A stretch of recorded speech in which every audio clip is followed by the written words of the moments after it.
Penyihir Jenius. Bab 291. Di mana kekuatan utama manusia naga sekarang? Tanya Sunan. Lebih dari 2 juta pasukan ditempatkan di Black Rock Canyon, hanya sekitar 30 km dari sini. Tongkat kerajaan itu menyerahkan sebuah laporan. Sunan melihat dan menyadari bahwa itu adalah catatan pertempuran antara pasukan aliansi bintang dan pesawat Westgear selama bertahun-tahun. Selain Kekaisaran Dragon Beastman, Black Sota juga menempatkan 12 menara penyihir, 30 kapal perang Black Sota, dan lebih dari 500.000 golem di alam Sigir. Selama hampir 10 tahun perang, pasukan Covenant dan planet Sigir menderita kerugian di kedua pihak, sebagian besar berupa pasukan darat, sementara menara penyihir kedua pihak tidak mengalami kerusakan apapun. Namun, kerugian terbesar terjadi dalam pertempuran belum lama ini ketika alam Sig mendukung alam Wulan, kehilangan 4 menara penyihir dan 25 kapal raksasa rantai hitam, yang sangat melemahkan alam tersebut. Dengan jatuhnya planet Ulan, moral pasukan planet Sig telah merosot tajam. Mereka tidak lagi maju menyerang seperti sebelumnya, menunjukkan niat untuk memusnahkan pasukan aliansi bintang. Sebaliknya, mereka secara bertahap memperkecil garis pertempuran dan mengadopsi posisi bertahan. Sunan mungkin bisa menebak rencana Siege. Dengan presiden dari Ulan Plain sebagai peringatan, satu-satunya pikiran Siege Plain sekarang mungkin adalah untuk menahan serangan Star Alliance dan bertahan sampai markas Black Sota memiliki waktu luang untuk mengirim pasukan utamanya untuk mendukung mereka. Sunan dengan santai menyerahkan laporan itu kepada Liz, dan setelah Liz selesai membacanya, dia berkata, sisa perang ada di tanganmu. Ciptaan perang Covenant kini sepenuhnya menguasai alam Westergate, dan pasukan daratnya juga memiliki keunggulan. Hasil perang ini tidak lagi diragukan. Satu-satunya pertanyaan adalah berapa lama waktu yang dibutuhkan Covenant untuk menaklukkan alam Westergate. Akibat perang, kecepatan kultivasi Sunan melambat secara signifikan dalam beberapa tahun terakhir, dan dia berencana untuk lebih fokus pada kultivasi di masa depan. Meskipun perluasan wilayah dan penguatan aliansi bintang itu penting, kekuatan penguasa itu sendiri sama pentingnya. Apakah aliansi bintang dapat dianggap sebagai kekuatan sihir kelas 2 tidak hanya bergantung pada kekuatannya, tetapi juga pada kemampuannya untuk maju ke tingkat penyihir roh sejati. Kembali ke lantai atas menara penyihir cahaya bintang, Sunan duduk di sebelah tungku elemen. Di dalam tungku unsur yang sangat besar itu, cairan biru langit bergejolak tanpa suara, melepaskan kabut biru tipis yang terlihat dengan mata telanjang. Itu adalah partikel energi yang hampir bisa diraba. Seluruh aula di lantai atas dipenuhi dengan konsentrasi partikel energi yang sangat tinggi. Keefektifan pelatihan dalam lingkungan seperti itu sudah terbukti dengan sendirinya. Faktanya, setelah versi sederhana dari tungku elemen dibangun, efisiensi kultivasi Sunan juga meningkat secara signifikan.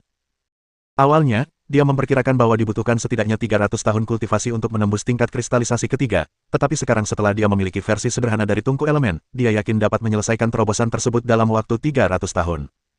Dengan pikiran yang terfokus dan bebas dari gangguan, Sunan menenangkan dirinya dan mulai berlatih kultivasi dengan tenang. Waktu berlalu secepat anak panah. Waktu berlalu dalam sekejap mata. Sementara Sunan tenggelam dalam kultivasi, sesekali beristirahat untuk mensintesis fasilitas menara penyihir yang ditingkatkan, perang di alam Siege juga berkecamuk dengan hebat. Dihadapkan dengan banyaknya menara penyihir Covenant yang telah ditingkatkan, menara penyihir Black Tower di alam Siegfried sama sekali tidak mampu menandinginya. Meskipun markas Black Tower kemudian memberikan dukungan dengan lebih dari 10 menara penyihir, mereka tetap mengalami kekalahan berulang kali dalam menghadapi kemampuan perang Covenant yang dahsyat. Pada tahun 2283 kalender bintang, aliansi bintang dan garnison bidang Sig bertempur dalam pertempuran besar di Ngarai Gigi Naga, dengan kedua pihak mengerahkan total lebih dari 5 juta pasukan dan lebih dari 60 menara penyihir. Pertempuran berlangsung hampir setengah bulan, dan akhirnya, setelah menara penyihir, garnison bidang Sig dikalahkan sepenuhnya, pasukan darat pun runtuh. Statistik selanjutnya menunjukkan bahwa garnison di alam Westgear kehilangan total 12 menara penyihir, yang semuanya jatuh ke tangan Covenant. Jumlah golem yang terbunuh atau ditangkap melebihi 1 juta, sementara jumlah korban dan tawanan perang di antara pasukan Orc Naga melebihi 1 juta. Setelah pertempuran ini, aliansi bintang berhasil menembus pengepungan garnison pesawat Siege dan mulai maju ke daerah sekitarnya, menaklukkan kota-kota dan merebut wilayah. Selama lebih dari 1 dekade, Covenant telah menaklukkan lebih dari 2/3 wilayah Westgear Plain. Namun, tepat ketika Covenant hendak merebut wilayah yang tersisa dalam satu kali serangan, mereka menemukan bahwa garnison di alam Siege telah mundur pada suatu waktu. Apa yang telah terjadi? Setelah menerima surat panggilan, Sunan tiba di ruang dewan dan segera bertanya kepada Lize. Lizard berkata dengan ekspresi aneh, menurut penyelidikan, para penyihir dan makhluk perang dari alam Sigir, beserta legiun golem mereka, telah menghilang. Keluarga kerajaan dan bangsawan kekaisaran manusia naga, termasuk pasukan manusia naga dan keluarga mereka, juga menghilang. Sunan mengangkat alisnya dan berkata, jadi, dengan kata lain, hanya orang tua, lemah, sakit, dan cacat yang tersisa di alam Siege. Benar sekali. Lizard mengangguk.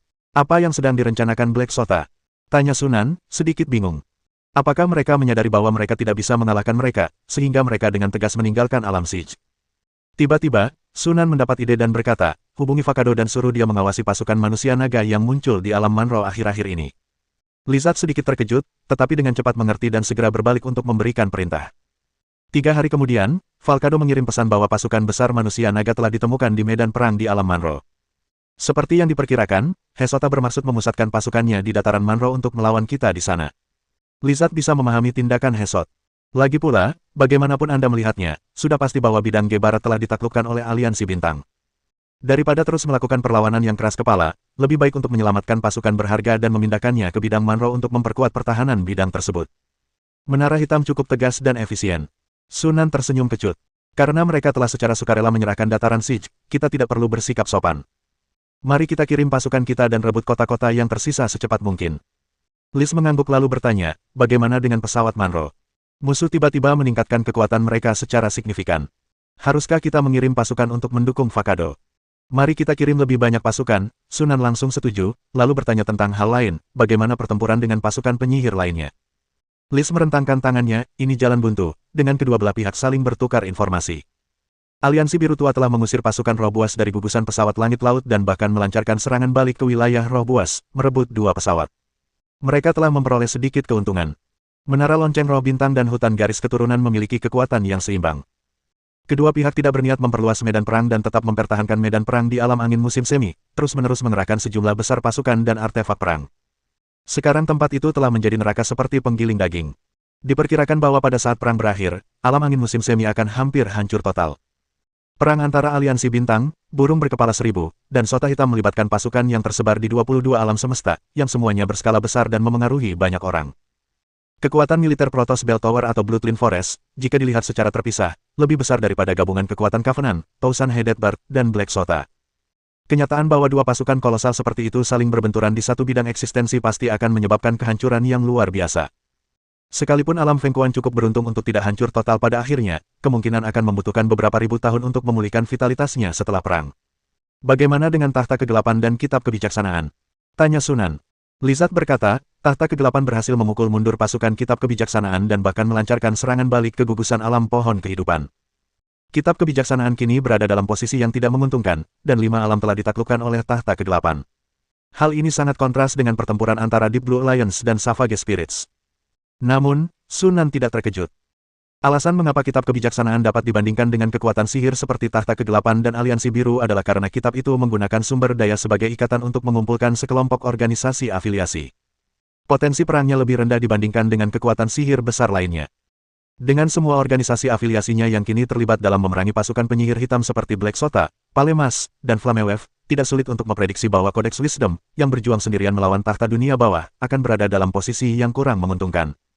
Namun, Wisdom Code adalah organisasi yang besar dan kuat, jadi tidak perlu khawatir organisasi ini akan dikalahkan. Dalam ingatan Sunan, setelah perang saudara penyihir berakhir, beberapa kekuatan penyihir besar masih utuh dan belum hancur. Paling-paling, beberapa di antaranya menderita kerugian yang lebih besar. Pertempuran antara organisasi-organisasi afiliasi lainnya dan pasukan penyihir gelap juga telah mencapai jalan buntu, dan diperkirakan akan sulit untuk menentukan pemenang dalam jangka pendek. Sunan mengangguk tanda mengerti. Faksi-faksi penyihir yang berpartisipasi dalam perang saudara penyihir ini semuanya berakar kuat, memiliki sumber daya yang melimpah yang dapat terus-menerus diubah menjadi kekuatan militer untuk upaya perang. Meskipun untuk sementara kita berada dalam posisi yang kurang menguntungkan, kita tidak akan sepenuhnya dikalahkan. Inilah mengapa perang saudara penyihir berlangsung selama lebih dari 500 tahun. Kemudian, perang yang berkepanjangan dan intens tersebut menguras sumber daya yang telah dikumpulkan oleh beberapa kekuatan sihir, menyebabkan situasi memburuk dengan cepat, dan banyak kekuatan sihir secara bertahap sampai pada kesimpulan tertentu. Dengan latar belakang ini, fakta bahwa Covenant, sebuah kekuatan sihir kelas 3, berhasil menciptakan 2 alam dari Black Sota sungguh luar biasa. Pada tahun 2296 kalender bintang, Aliansi Bintang menaklukkan kota terakhir di bidang Siege, dan menguasai bidang tersebut sepenuhnya. Seperti sebelumnya, Covenant tidak langsung bergerak ke alam Manro, melainkan fokus pada pengintegrasian alam Sigir dan menikmati rampasan perang. Setelah menaklukkan 2 alam secara berturut-turut, Aliansi Bintang telah menuai hasil yang melimpah, tetapi juga agak kelelahan. Ini adalah kesempatan yang baik untuk beristirahat dan berkumpul kembali sebelum maju ke alam Manro. Atas perintah Sunan, seluruh sistem logistik dioperasikan sepenuhnya, dengan semua upaya difokuskan pada pembuatan boneka, konstruksi magis, kapal magis, dan benteng bintang. Dengan sumber daya yang melimpah, mesin perang yang dikenal sebagai Aliansi Bintang semakin kuat setiap menitnya. Hutan itu dikelilingi oleh pepohonan raksasa, dan lingkungan sekitarnya luas dan terpencil. Puluhan meter di atas puncak pepohonan, awan dan kabut berputar-putar, kilat menyambar dan guntur bergemuruh di dalam kabut, dan garis-garis cahaya ungu berkelap-kelip, seolah-olah naga sedang melayang di antara awan. Titik-titik cahaya sesekali muncul di kehampaan, perlahan-lahan melayang pergi bersama angin. Itu adalah agregat partikel energi yang sangat terkonsentrasi dan mengkristal. Maisa berdiri tergantung di atas pohon, menatap kilatan petir di kejauhan. Di belakangnya, seorang penyihir dengan hormat menceritakan perkembangan terkini dalam pertempuran tersebut. Aliansi Bintang telah menaklukkan bidang Siege dan saat ini sedang beristirahat dan membangun kembali kekuatan militernya. Diperkirakan mereka akan segera maju ke bidang Manro. Perbedaan kekuatan antara kedua pihak sangat jelas. Kecuali markas Menara Hitam mengirim pasukan untuk mendukung mereka, hanya masalah waktu sebelum Aliansi Bintang menaklukkan alam Manro. Setelah mendengarkan laporan penyihir itu, sebelum Maisa sempat berbicara, Oliver berkata sambil sedikit menghela napas, "Aku tidak menyangka Covenant akan berhasil menerobos lebih dulu. Kupikir burung berkepala seribu akan berkinerja lebih baik." Dia menoleh ke Maisa dan tersenyum, "Penilaianmu tetap sebaik biasanya. Organisasi afiliasi yang disebut Star Alliance ini telah berkinerja sangat baik dalam beberapa tahun terakhir." Maisa tersenyum tipis dan berkata, "Sebuah kekuatan sihir yang dapat berkembang dari benua cahaya bintang, yang telah disegel selama 2000 tahun, bukanlah hal yang sederhana. Saya kebetulan berada di sana dan merekrutnya." Luoning, yang berdiri di samping Maisa, menatapnya dalam-dalam dan tersenyum tanpa mengucapkan sepatah kata pun. Saat kembali ke alam kristal bumi, ketika dia menyaksikan Aliansi Bintang menghancurkan pasukan Black Sota dan Sunan membunuh ratusan penyihir dengan satu pukulan, dia tahu bahwa Sunan dan Aliansi Bintang bukanlah orang biasa. Namun tak seorang pun menyangka bahwa Aliansi Bintang akan menjadi yang pertama menaklukkan bidang Siege dan bidang Wulan. Sungguh tak terduga bahwa Black Sota tidak mengalami kekalahan di tangan burung berkepala seribu, melainkan mendapat gigitan buruk dari pasukan penyihir kelas 3. Merekomendasikan organisasi anak perusahaan dengan potensi besar juga merupakan salah satu prestasi dari penyihir berjiwa sejati. Ketika berita ini sampai ke Wisdom Society, mudah untuk membayangkan bahwa opini beberapa akademisi mengenai Maisa akan semakin meningkat. Memikirkan hal ini, Luoning tak kuasa menahan desahan dalam hati. Mengapa dia tidak seberuntung itu bertemu dengan kekuatan sihir baru yang memiliki potensi besar seperti Aliansi Bintang? Oliver terkekeh, dalam perang saudara dunia sihir ini, Covenant, burung berkepala seribu, dan Black Sota mungkin akan menjadi pihak pertama yang menentukan pemenangnya. Mungkin. Maisa memberikan jawaban santai, matanya sedikit berkedip. Dia sudah mengetahui tentang pertempuran penting di mana Aliansi Bintang menaklukkan planet Ulan. Dia terkejut dengan kekuatan tempur dahsyat yang ditunjukkan oleh menara penyihir cahaya bintang, tetapi juga agak tercerahkan. Dilihat dari situasinya, Sunan jelas telah mengembangkan perangkat penyedia energi yang lebih canggih daripada kolam elemen berdasarkan catatan eksperimen yang dia berikan, yang meletakkan dasar untuk meningkatkan daya tembak jarak jauh menara penyihir secara signifikan. Pria dari Sunan itu selalu berhasil mengejutkan orang. Maisa menghela napas dalam hati. Dia memiliki firasat bahwa perkembangan Sunan dan Xingmeng di masa depan mungkin akan jauh melebihi harapannya. Panggilan. Suara gemuruh yang dahsyat tiba-tiba terdengar dari kejauhan, menginterupsi pikiran Maisa. Dia menatap lekat-lekat ke kejauhan, di mana cahaya kabur berwarna-warni melesat ke langit, membentuk jalinan dan garis luar sebuah bentuk besar menyerupai pintu di kehampaan, memancarkan fluktuasi spasial yang intens. Melihat ini, wajah Luoning menunjukkan senyum dingin. Ketiga orang itu masih belum menyerah dan terus berpikir untuk meninggalkan alam kebenaran. Oliver terkekeh, Black Sota mungkin sedikit cemas sekarang karena mereka kehilangan dua pesawat sekaligus. Kalau begitu, kita sama sekali tidak boleh membiarkan mereka pergi, kata Luoning tanpa ekspresi. Situasi saat ini lebih menguntungkan bagi mereka, dan mereka tidak boleh membiarkan ketiga penyihir roh sejati Black Sota kembali dan ikut campur dalam perang. Mereka bertiga harus tinggal di sini sampai perang saudara penyihir berakhir. Mari kita mulai. Kita tidak bisa membiarkan proses pembentukan ruang ini berjalan begitu saja. Maisa adalah orang pertama yang berubah menjadi seberkas cahaya dan melesat keluar. Ronin dan Oliver berada selangkah di belakang, dan mereka juga melesat pergi seperti meteor. Tiga berkas cahaya itu tiba di lokasi pancaran 7 warna tersebut dalam sekejap. Sesaat kemudian, gelombang energi yang dahsyat menyapu sekitarnya. Pertempuran antara penyihir roh sejati telah pecah. Bab 292. Dataran Ulan, Kota Ulan. Selama lebih dari 30 tahun pengelolaan oleh Star Alliance, wilayah kota ini telah meluas lebih dari 4 atau 5 kali lipat, mengubahnya menjadi gudang senjata yang sangat besar. Setiap hari, berbagai boneka dan ciptaan perang mengalir keluar dari kota Ulan dan dimasukkan ke dalam pasukan Aliansi Bintang. Sejumlah besar sumber daya terus mengalir ke kota Ulan, menyejahterakan pasukan militer Aliansi Bintang dan memungkinkan mereka untuk menjadi lebih kuat. Di jantung kota Ulan, menara penyihir cahaya bintang berdiri megah. Di ruang kerja itu, Sunan duduk di belakang mejanya, meninjau laporan tentang perluasan militer. Hampir 10 tahun telah berlalu sejak penaklukan alam Siege. Covenant sengaja memperlambat serangannya, sebagian untuk menghindari provokasi berlebihan terhadap Black Sota dan mengalihkan lebih banyak perhatian mereka ke Covenant, dan sebagian lagi untuk memberi lebih banyak waktu untuk mengembangkan dan sepenuhnya mencerna dua keuntungan besar dari alam Ulan dan Sigir. Harus diakui bahwa pengambil alihan pesawat Ulan dan Sith memang sangat mendorong perkembangan aliansi bintang. Hanya dalam waktu sedikit lebih dari 1 dekade, jumlah murid penyihir di persekutuan hampir berlipat ganda. Hanya saja waktunya terlalu singkat, jika tidak, jumlah penyihir bisa meningkat secara signifikan. Selain itu, perluasan wilayah telah memberi Covenant lebih banyak sumber daya, termasuk berbagai urat logam dan taman tanaman ajaib yang ditinggalkan oleh Blackthorn. Pada saat yang sama, aliansi bintang juga secara artifisial menciptakan sejumlah besar urat batu sihir sekunder di kedua alam tersebut. Dengan sumber daya yang melimpah, Covenant telah memperluas kekuatan militernya dengan cepat dalam beberapa tahun terakhir. Baru 3 bulan yang lalu, pasukan golem ke-7 Covenant selesai dibangun, dan sekarang mereka sedang berupaya membangun pasukan ke-8 mereka. Jumlah ksatria sihir telah melampaui 200.000, dan sistem legiun telah resmi diterapkan. Struktur korps semula diubah menjadi 10.000 anggota formal dan 40.000 anggota pengganti.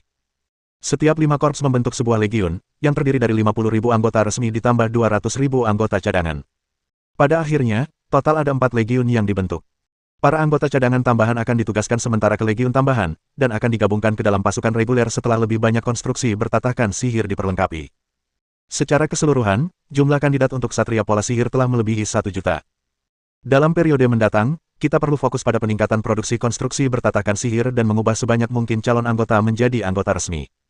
Sunan mendongak menatap Li Ze, yang duduk di seberangnya, dan berkata.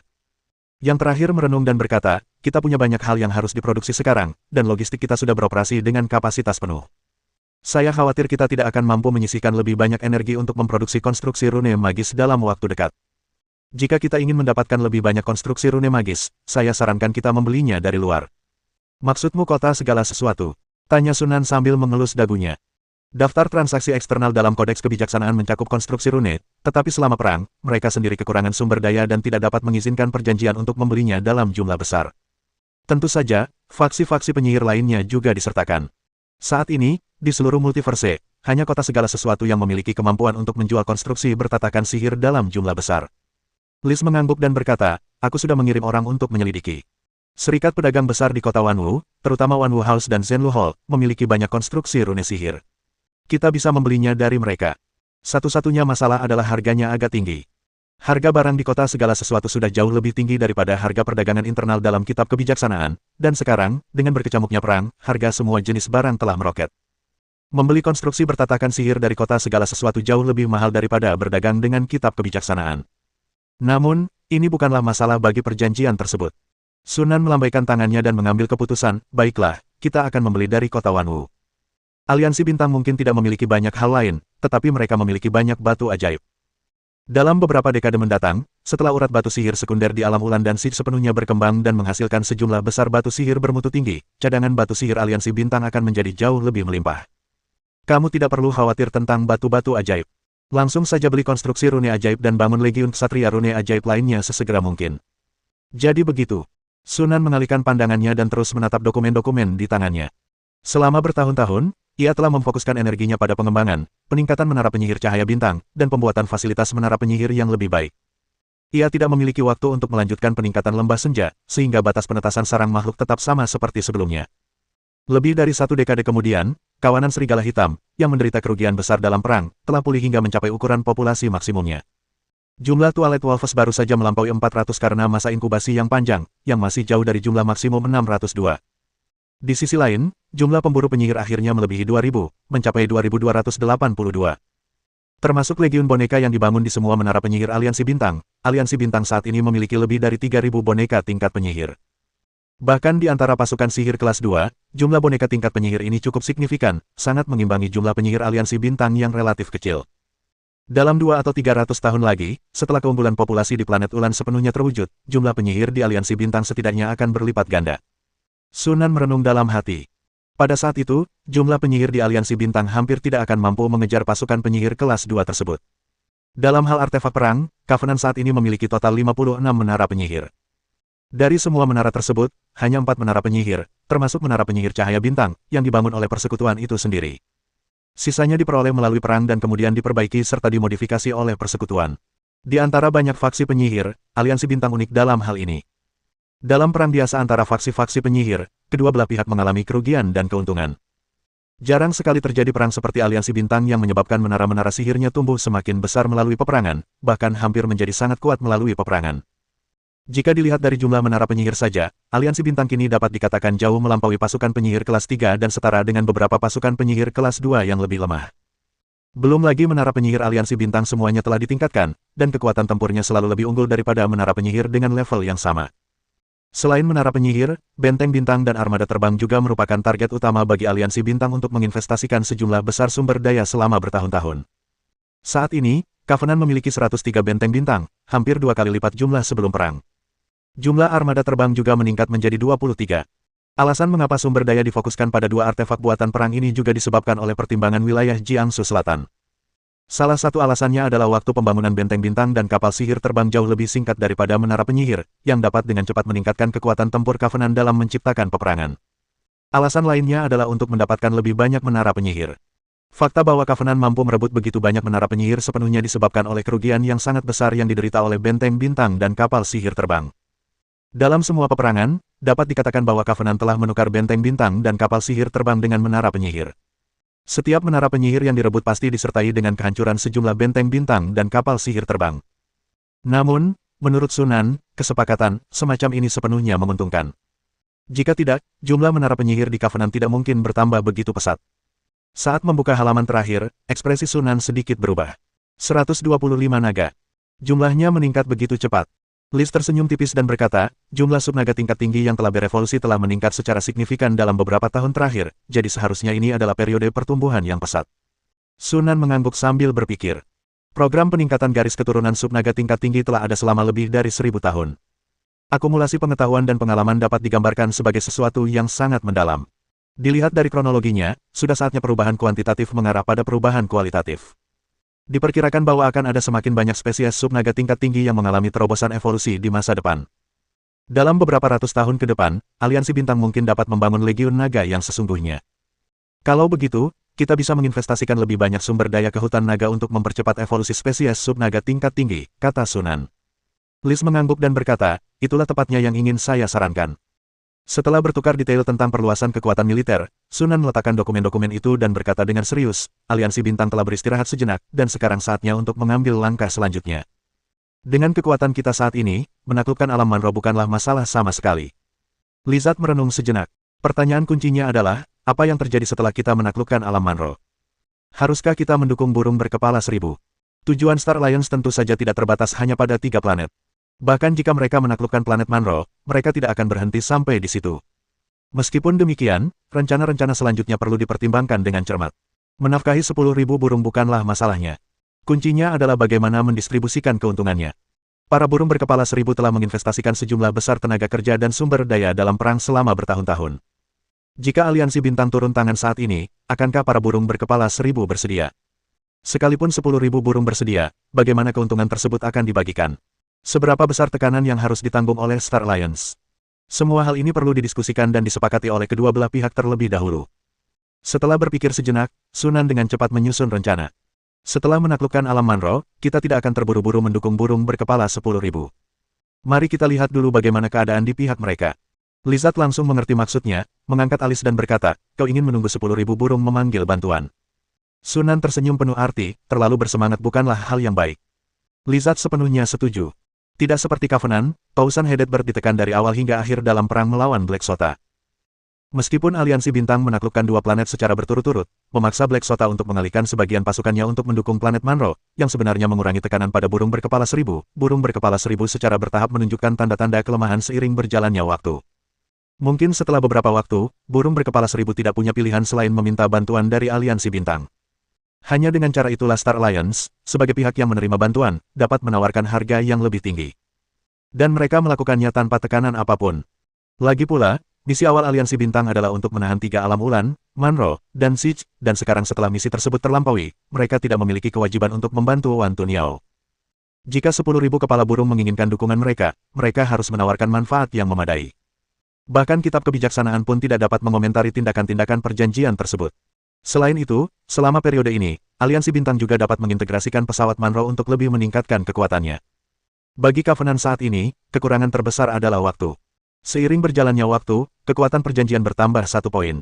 Jika diberi cukup waktu, bahkan seseorang sekuat menara hitam pun yakin bahwa mereka akhirnya dapat menghancurkan mereka. Sampaikan perintah, bersiaplah untuk maju ke alam Manro. Perintah tersebut dikeluarkan di wilayah selatan Jiangsu. Setelah Lizard berbalik untuk beraktivitas, dia kembali ke lantai atas menara penyihir. Selama periode ini, dia telah meluangkan waktu untuk meningkatkan menara penyihir cahaya bintang, termasuk memperkuat roh menara, medan energi pelindung kunci sihir, cincin mengambang, sistem transmisi energi kristal pusat, dan berbagai menara pertahanan. Menara penyihir Starlight saat ini telah sepenuhnya melampaui level menara penyihir besar. Ia berada pada level yang sama sekali berbeda. Sekalipun ia harus bertarung 5 lawan 1, menghadapi 5 menara penyihir besar secara bersamaan, Sunan yakin bahwa pada akhirnya ia akan keluar sebagai pemenang. Di garis depan, kecuali jika penyihir roh sejati turun tangan untuk menumpasnya, menara penyihir cahaya bintang adalah senjata perang yang tak terkalahkan. Kekuatan dahsyat Covenant dalam menciptakan persenjataan perang sebagian besar dapat dikaitkan dengan menara penyihir cahaya bintang. Sayangnya, versi sederhana dari tungku elemen saat ini telah mencapai batasnya. Tungku ini tidak dapat ditingkatkan lebih lanjut dalam hal pasokan energi. Menara penyihir cahaya bintang juga telah mencapai batasnya dalam hal peningkatan hingga sejauh ini. Sunan menghela napas dengan sedikit penyesalan. Lebih jauh lagi, seseorang harus menunggu hingga dipromosikan menjadi penyihir roh sejati sebelum mulai membangun kota terapung. Pada tahun 2309 kalender bintang, Aliansi Bintang melancarkan serangan skala penuh terhadap alam Manro. Hanya dalam 3 hari, pasukan Aliansi Bintang berhasil menembus garis blokade garnisun Manro yang mengelilingi pangkalan Aliansi Bintang, dan menyebar seperti kawanan semut, memulai kampanye penaklukan yang cepat dan tak terbendung. Ras yang dominan di alam Manro adalah berbagai ras raksasa, dan populasi mereka sangat sedikit. Hanya sekitar 1 juta dari mereka yang mampu bertugas sebagai pasukan tempur. Meskipun mereka memiliki kekuatan individu yang luar biasa, mereka secara bertahap terkikis oleh jumlah pasukan Aliansi Bintang yang sangat besar. Legiun Golem dan ciptaan perang Black Sota yang ditempatkan di alam Manro jauh lebih rendah daripada Covenant dalam hal kekuatan tempur dalam setiap aspek. Setelah beberapa kali berhadapan langsung dengan Covenant, pasukan Golem dan ciptaan perang Black Road menderita kerugian besar, sementara Covenant merebut 7 menara penyihir lagi. Pada tahun 2313 kalender bintang, Aliansi Bintang menaklukkan benteng suku raksasa emas, yang dikenal sebagai keluarga kerajaan raksasa, dan berhasil mengalahkan pasukan raksasa dari alam Manro. Selama proses ini, garnisun Manro di Hesota tampaknya telah lenyap, tidak pernah muncul dari awal hingga akhir. Pada tahun 2316 kalender bintang, Aliansi Bintang sepenuhnya menaklukkan bidang Manro dan menguasainya. Dengan demikian, perjanjian itu telah meraih kemenangan yang gemilang. Berita itu menimbulkan kehebohan di dunia sihir. Kurang dari 50 tahun setelah pecahnya perang saudara penyihir, Covenant menaklukkan 3 alam secara berturut-turut, melipat gandakan wilayahnya. Mereka bahkan merebut makanan dari rahang harimau, si tenggorokan hitam. Keberanian dan kekuatan yang mereka tunjukkan sungguh luar biasa. Setelah menaklukkan planet Manro, Aliansi Bintang mengubah sikap agresifnya dan tidak menyerang planet-planet lain di Black Sota. Sebaliknya, mereka fokus pada pengembangan 3 planet yang telah mereka taklukkan, yang mengecewakan banyak pihak yang berharap Black Sota akan menderita. Berbeda dengan perjanjian, situasi bagi burung berkepala 1000 semakin memburuk. Setelah menyadari bahwa mustahil untuk menghentikan serangan Covenant, Black Sota dengan tegas meninggalkan Manro Plain, menyelamatkan pasukan berharga di sana, dan sebagai gantinya mengerahkan mereka ke medan perang melawan burung berkepala 1000. Akibatnya, tekanan pada burung 10.000 kepala tidak berkurang tetapi malah meningkat. Terutama setelah Aliansi Bintang menghentikan serangannya dan fokus pada penguatan wilayah yang telah dikuasainya, Black Sota tampaknya merasakan sesuatu dan tanpa ragu meningkatkan serangannya terhadap burung berkepala 1000, seolah-olah ingin memanfaatkan kesempatan ini untuk mengalahkan burung berkepala 1000 atau setidaknya melemahkan kekuatannya sebisa mungkin. Dalam keadaan seperti ini, burung berkepala 1000 tidak dapat bertahan lama. Kurang dari 3 tahun setelah Aliansi Bintang menaklukkan alam Manro, burung berkepala 1000 datang mengetuk pintu mereka. Bab 293. Yang Mulia Sunan, apakah Aliansi Bintang agak terlalu santai akhir-akhir ini? Setelah bertukar basa-basi, nada suara Gavin terdengar cukup kesal begitu dia membuka mulutnya. Sunan tersenyum tipis dan berkata, ini bukan waktu yang santai. Kami baru saja mendapatkan 3 pesawat baru, dan ada cukup banyak hal yang harus diurus. Semua orang di Aliansi Bintang sangat sibuk akhir-akhir ini. Petik 2. Kata-kata yang bernuansa Versailles itu membuat bibir Gavin sedikit berkedut, dan tatapannya menjadi semakin dalam. Mereka bertempur sengit melawan Black Sota, menderita kerugian yang cukup besar, namun mereka tetap gagal menaklukkan satu pun alam. Sebaliknya, Star Alliance menelan 3 pesawat sekaligus, memperluas wilayahnya secara signifikan dan menghasilkan kekayaan yang membuat banyak orang iri. Sebagai perbandingan, burung berkepala 10.000 itu tampak sangat menyedihkan. Sambil mendesah, Gavin mulai pristupi ke urusan utama. Syarat apa yang akan dituntut oleh Covenant agar kita bergabung dengan mereka dalam serangan balasan terhadap Black Sota? Ketika topik pembicaraan beralih ke bisnis, Sunan menahan senyumnya dan berkata dengan serius, Aliansi Bintang dapat bergabung dengan burung berkepala 1000 untuk menghadapi Sota Hitam, tetapi premisnya sama seperti sebelumnya, masing-masing pihak akan berurusan dengan bidang yang berbeda. Tidak masalah. Gavin setuju tanpa ragu-ragu. Pasukan dari faksi yang berbeda yang bertempur bersama tanpa operasi terkoordinasi hanya akan mengurangi efisiensi. Akan lebih efisien jika mereka bertanggung jawab atas bidang yang berbeda. Kedua belah pihak sudah memiliki pemahaman diam-diam mengenai hal ini, sehingga tidak perlu ada perdebatan lebih lanjut. Isu sebenarnya yang perlu diatasi adalah isu selanjutnya. Pesawat mana yang ingin dikuasai oleh Covenant? Tanya Gavin dengan serius. Dari 19 dataran Black Sota yang tersisa, beberapa kaya akan sumber daya, sementara yang lain miskin akan sumber daya. Ada ras di mana manusia adalah spesies dominan, dan ada ras di mana peradaban non-manusia adalah spesies dominan. Perbedaan nilai antara dimensi yang berbeda sangat besar. Baik Star Alliance maupun Thousand Headed Bird ingin fokus pada pesawat-pesawat yang memiliki nilai lebih tinggi. Sunan melambaikan tangannya, dan 19 model 3 dimensi langsung muncul di ruang hampa. Gavin menoleh, tatapannya sedikit menajam. Model 3 dimensi tersebut sebenarnya adalah bagian dari medan dan lingkungan dari 19 bidang menara hitam. Jelas sekali bahwa Star Alliance telah melakukan risetnya dengan matang, jadi tidak akan mudah baginya untuk menipu mereka sekarang. Dari 19 alam Black Sota, 3 didominasi oleh manusia, 6 kaya akan sumber daya, dan satu-satunya yang menggabungkan kedua karakteristik tersebut adalah alam naga kegelapan, tempat markas besar Black Sota berada. Aku akan melewatkan alam naga kegelapan, tetapi dari 7 alam lainnya, aku menginginkan alam Taino dan alam bulan ungu. Sebagai markas besar Black Sota, alam naga kegelapan harus dijaga dengan sangat ketat, dan bukan sesuatu yang mampu diincar oleh aliansi bintang. Oleh karena itu, Sunan dengan tegas mengecualikan alam naga kegelapan dari daftar. Alam Taino adalah salah satu dari 2 alam lain, selain alam naga kegelapan, di mana manusia adalah ras yang dominan. Pada saat yang sama, benua ini juga sangat kaya akan sumber daya, dan dapat dikatakan sebagai benua cahaya bintang lainnya, benua cahaya bintang yang belum pernah bertemu dengan gurun unsur alam 2000 tahun yang lalu. Alam bulan ungu adalah salah satu dari 5 alam yang kaya akan sumber daya selain alam naga kegelapan. Perlu disebutkan bahwa belum ada ras cerdas yang membentuk peradaban di alam bulan ungu. Hanya ada berbagai jenis binatang aneh, dan seluruh alam tersebut masih dalam keadaan barbar. Namun, alam bulan ungu adalah rumah bagi puluhan ribu tanaman magis langka, dengan pembibitan tanaman magis tunggal alami yang luas, yang setara dengan taman tanaman magis alami super besar dengan keanekaragaman spesies yang sangat kaya. Selain itu, lingkungan di alam bulan ungu juga sangat cocok untuk menumbuhkan tanaman ajaib. Sejauh yang Sunan ketahui, Black Sota telah mendirikan banyak perkebunan di alam bulan ungu. Jika kita bisa menguasai pesawat ini, aliansi bintang akan mampu mandiri dalam hal bahan ramuan, dan dapat melatih lebih banyak satria sihir dan murid penyihir.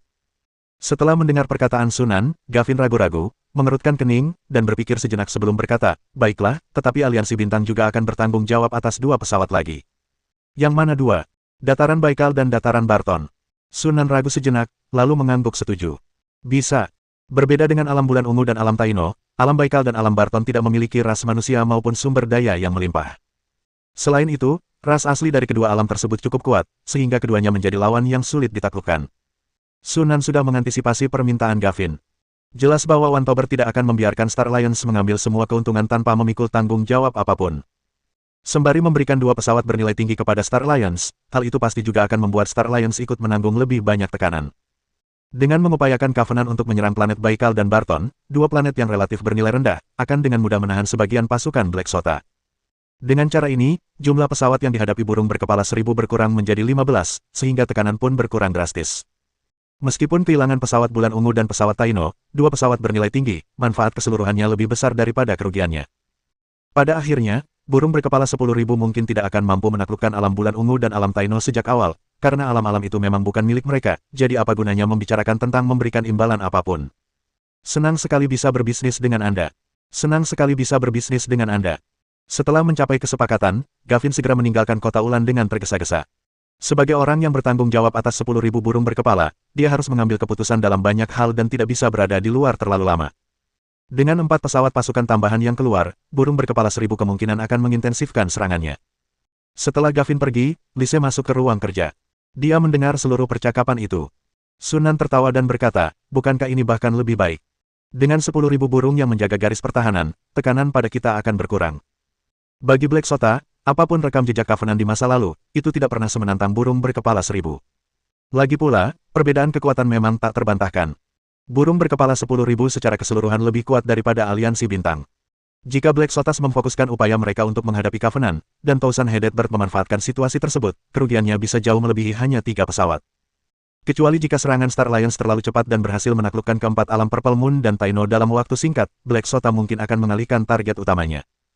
Sebenarnya, aliansi bintang membantu burung berkepala 1000 mengurangi sebagian tekanan, tetapi burung berkepala 1000 juga membantu aliansi bintang menahan sebagian besar tekanan tersebut. Dasar kerjasama mereka adalah saling menguntungkan. Apa yang akan kita lakukan selanjutnya? Tanya Lis. Sunan berpikir sejenak dan berkata, sama seperti sebelumnya, fokuskan serangan pada alam bulan ungu dan alam Taino, dan sibukkan dua alam lainnya. Namun, tempo serangan dapat diperlambat secukupnya untuk menghindari terlalu banyak menarik perhatian Hesot. Dengan 3 pesawat baru yang mereka miliki, Star Alliance sudah memiliki persediaan yang cukup dan kini dapat menyerang atau bertahan sesuai kebutuhan. Mereka dapat menggunakan peperangan intensitas rendah sebagai katalis untuk berkembang secara perlahan dan stabil. Begitu kekuatan yang cukup terkumpul, kekuatan itu akan tiba-tiba meledak dan menelan keempat pesawat itu sekaligus. Pada saat itu, perang antara Black Sota dan Thousand Headed berkemungkinan akan mencapai puncaknya, sehingga mereka hanya memiliki sedikit waktu untuk menghadapi Covenant. Selama periode ini, komando perang dapat didelegasikan kepada orang lain, dan Sunan dapat fokus pada kultivasi dan berusaha untuk menembus ke tingkat kristalisasi ketiga secepat mungkin. Pada tahun 2320 kalender bintang, Aliansi Bintang secara bersamaan melancarkan serangan ke bidang Taino, bidang Bulan Ungu, bidang Baikal, dan bidang Barton. Setelah pertempuran awal yang sengit, pasukan Covenant dengan cepat mendirikan pos terdepan dan mendapatkan pijakan di 4 alam. Namun, alih-alih melancarkan serangan dahsyat berdasarkan momentum kemenangan awal, Covenant secara bertahap membangun wilayah yang didudukinya dan memindahkan pasukan, memperluas wilayahnya secara perlahan namun hati-hati, sehingga membuat garnison di keempat alam tersebut agak bingung. Namun, mengingat rekam jejak Covenant dalam menaklukkan 3 alam, Black Sota, terlepas dari keraguan dan ketidakpastiannya, tidak punya pilihan selain berada dalam keadaan siaga tinggi. Maka dimulailah perang yang berkepanjangan. Pada saat yang sama, burung berkepala 10.000, setelah menarik pasukannya dari 4 alam, kini memiliki lebih banyak kekuatan untuk dikerahkan pada serangannya ke alam lain. Karena sangat menginginkan kemenangan, pasukan 10.000 burung tidak memilih strategi maju perlahan, melainkan melancarkan serangan yang cepat dan luar biasa. Perang antara Black Sota dan burung berkepala 1000 tiba-tiba semakin memanas. Waktu berlalu secepat anak panah, dan hari-hari berlalu seperti pesawat ulang-alik. Seiring berjalannya waktu, perang saudara dunia sihir tidak menunjukkan tanda-tanda akan berakhir. Sebaliknya, perang itu semakin intensif dan menyebar dari kalangan atas ke kalangan bawah, melibatkan semakin banyak pasukan sihir kelas 2 dan 3. Pada tahun 2343 kalender cahaya bintang, konstruksi baja melancarkan perang melawan masyarakat lapangan hijau, dan jutaan boneka golem berbaris menuju bidang dataran hijau tempat masyarakat tersebut berada. Pada tahun 2384 kalender cahaya bintang, Dewan Mithril melancarkan serangan mendadak ke alam Longfeather di bawah komando Menara Bangau Putih, menewaskan ratusan penyihir, termasuk 2 penyihir tingkat 3. Menara Bangau Putih sangat marah dan melancarkan serangan besar-besaran ke markas Dewan Mithril, alam perak Asia. Pada tahun 2400 kalender cahaya bintang, burung berkepala 10.000 dan Sota Hitam terlibat dalam perang besar di alam Sebas. Jumlah total pasukan yang dikerahkan oleh kedua belah pihak melebihi 5 juta, jumlah menara penyihir melebihi 100, dan jumlah ciptaan perang mencapai 4 atau 500. Pertempuran besar ini berlangsung selama hampir 2 tahun dan berakhir dengan kemenangan yang mahal bagi Wan Tunyao. Pasukan Black Sota diusir dari alam Tebit, dan burung berkepala 1000 berhasil merebut alam yang kaya sumber daya ini. Ini juga merupakan wilayah Black Roar pertama yang ditaklukkan oleh burung berkepala 1000 sejak pecahnya perang saudara penyihir lebih dari 100 tahun yang lalu, sehingga secara resmi memulai serangan balasan. Pada tahun 2424 kalender cahaya bintang, 2 penyihir roh sejati Paus Laut disergap di alam kebenaran oleh beberapa penyihir roh sejati dari perkumpulan Pola Api, perkumpulan Topeng Pucat, dan perkumpulan Kepompong. Setelah pertempuran sengit, 1 penyihir roh sejati Paus Laut tewas dan yang lainnya berhasil melarikan diri. Berita itu mengejutkan seluruh dunia sihir. Ini adalah kejadian pertama dalam lebih dari 2000 tahun di mana seorang penyihir roh sejati meninggal di luar pertempuran untuk membunuh dewa. Setelah pertempuran ini, intensitas perang saudara penyihir tiba-tiba meningkat ke level baru. Banyak pasukan penyihir mengabaikan kekhawatiran mereka dan melancarkan serangan yang semakin ganas, membuat perang semakin intens. Pada tahun 2487 kalender cahaya bintang, penyihir roh sejati Topeng Pucat disergap oleh gabungan pasukan Gagak Langit, masyarakat tebing, dan penyihir roh sejati Fajar Jurang, semua organisasi yang berafiliasi dengan Kodeks Kebijaksanaan. Kedua penyihir roh sejati tersebut tewas dalam pertempuran. Pada tahun 2502 kalender cahaya bintang, Kitab Kebijaksanaan mengirimkan 5 penyihir roh sejati, yang bergabung dengan penyihir roh sejati burung berkepala 10.000 untuk menyergap penyihir roh sejati Menara Hitam di alam kebenaran. 2 dari 3 penyihir roh sejati Black Sota tewas dan 1 terluka, yang sangat melemahkan Black Sota. Pada dekade-dekade berikutnya, penyergapan yang menargetkan penyihir roh sejati sering terjadi oleh berbagai faksi penyihir, hingga penyihir roh sejati mulai hidup mengasingkan diri dan mengurangi jumlah kunjungan mereka ke alam kebenaran. Pada tahun 2533 kalender cahaya bintang, kekuatan sihir utama mencapai kesepakatan untuk berhenti menargetkan penyihir roh sejati, tetapi penyihir roh sejati juga dilarang berpartisipasi dalam perang. Mereka yang melanggar kesepakatan akan dikepung oleh semua kekuatan sihir. Pada tahun 2587 kalender cahaya bintang, setelah lebih dari 100 tahun pemulihan, burung berkepala 10.000 tiba-tiba melepaskan kekuatannya dan menaklukkan alam Kurhe dalam satu serangan. Pada tahun 2596 kalender cahaya bintang, burung berkepala 10.000 menaklukkan alam Gayu, dan wilayah yang didudukinya terus meluas. Namun, pada tahun yang sama, Hesota menggunakan tipuan untuk melancarkan serangan mendadak ke pesawat Kur dan merebutnya kembali. Kedua pihak saling menyerang, dan pertempuran dengan cepat kembali menemui jalan buntu. Pada tahun 2658 kalender cahaya bintang, konstruksi baja menaklukkan bidang dataran hijau. Konstruksi baja, yang dikenal di seluruh multiverse sebagai aliran baja, menghancurkan markas besar masyarakat lapangan hijau, membunuh semua penyihir berpangkat tinggi di dalamnya. Greenfield menjadi faksi penyihir pertama yang dihancurkan sejak pecahnya Perang Saudara Penyihir. Ini juga merupakan pasukan penyihir pertama yang dimusnahkan dalam hampir 10.000 tahun. Meskipun merupakan kekuatan sihir kelas 3 yang bahkan tidak memiliki penyihir roh sejati, kekuatan ini tetap menimbulkan kehebohan besar, dan pengaruhnya bahkan menyebar ke banyak alam lain di luar dunia sihir. Akibatnya, intensitas perang sihir yang semula sengit tiba-tiba menurun secara signifikan. Banyak faksi penyihir tampaknya telah disiram air dingin, sedikit tenang, dan mulai meneliti makna dari perang ini. Perang Saudara Penyihir jelas berada di titik balik. Entah akan berakhir secara bertahap atau menjadi lebih intens, banyak orang mengamati bagaimana perkembangannya. Alam Pohon Suci, markas besar Kodeks Kebijaksanaan. Luoning menatap dokumen-dokumen di atas meja, alisnya berkerut, suasana hatinya agak muram. Karena kurangnya dukungan dari organisasi-organisasi afiliasi, Kodeks Wisdom berada dalam posisi yang kurang menguntungkan dalam pertempuran melawan Dark Throne. Hingga saat ini, 6 planet telah ditaklukkan oleh Takhta Kegelapan. Meskipun hilangnya 6 pesawat tidak signifikan jika dibandingkan dengan ratusan pesawat yang dikendalikan oleh Kode Kebijaksanaan, hal itu tetap merupakan pertanda buruk. Kode Kebijaksanaan mungkin bisa bertahan untuk saat ini, tetapi jika situasinya tidak membaik, pada akhirnya akan runtuh. Pada titik itu, situasi Kode Kebijaksanaan kemungkinan akan memburuk dengan cepat karena reaksi berantai.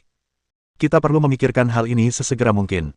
Setelah tersadar, Luoning menatap ajudannya yang berdiri di meja dan bertanya dengan suara berat, apakah sudah ada kabar dari 10.000 burung berkepala? Belum, Pak. Ajudan itu menggelengkan kepalanya, ragu sejenak, lalu berkata. Dalam pertempuran di dataran Sebais, meskipun burung berkepala 10.000 menang, itu adalah kemenangan yang mahal, dan kerugiannya juga cukup besar. Burung berkepala 10.000 sejak awal tidak pernah sekuat Black Sota, dan baru saja pulih. Meskipun menaklukkan 2 alam lagi setelah itu, pada akhirnya ia kehilangan 1 alam. Sekarang burung berkepala 10.000 dan Black Sota berada dalam kebuntuan, dan kemungkinan akan sulit bagi mereka untuk membuat kemajuan dalam jangka pendek. Ekspresi Luoning sedikit berubah muram. Sebelumnya, ia telah memohon kepada masyarakat kebijaksanaan untuk bertindak, memobilisasi banyak cendekiawan hebat dan bergabung dengan berbagai organisasi afiliasi penyihir roh sejati untuk menyergap dan membunuh penyihir roh sejati Black Sota. Hal ini bertujuan untuk menekan Black Sota, menyebabkannya kewalahan dan memungkinkan burung berkepala 1000 untuk merebut kesempatan memperluas keunggulannya. Namun, burung berkepala 1000 gagal memanfaatkan kesempatan yang telah diraih dengan susah payah ini, yang sungguh mengecewakan.